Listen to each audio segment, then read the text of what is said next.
জয় যিশু, hallelujah hallelujah hallelujah. আমার নাম প্রিয়া মণ্ডল, আমি থাকি হাওড়া সলপে আমার বাড়ি।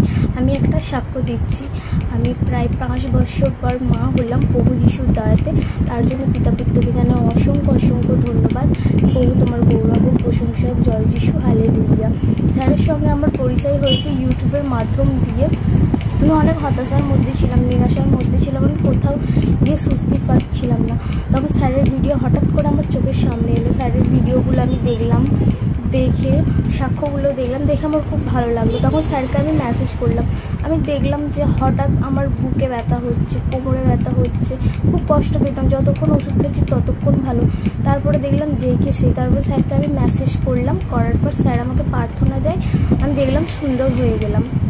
তারপরে গ্রুপে দেখলাম যে এই দিদিভাই মা হচ্ছে, ওই দিদিভাই মা হচ্ছে। তখন আমিও ভাবলাম যে সবাই যখন হচ্ছে আমি কেন পারবো না। তখন স্যারকে আমি মেসেজ করে বললাম। বলার পর আমি কোনো ডাক্তারের কাছেও যাইনি, কোনো ডাক্তারও দেখাইনি। আমি জানতামও না যে আমার শরীরের মধ্যে কিছু প্রবলেম আছে কি না। আমি ঈশ্বরকে বলতাম যে ঈশ্বর, যদি আমার শরীরের মধ্যে কিছু প্রবলেম থেকে থাকে তো তুমি সুন্দর করে দাও, তুমি ভালো করে দাও। আমি ঈশ্বরকে রোজ কেঁদে কেঁদে বলতাম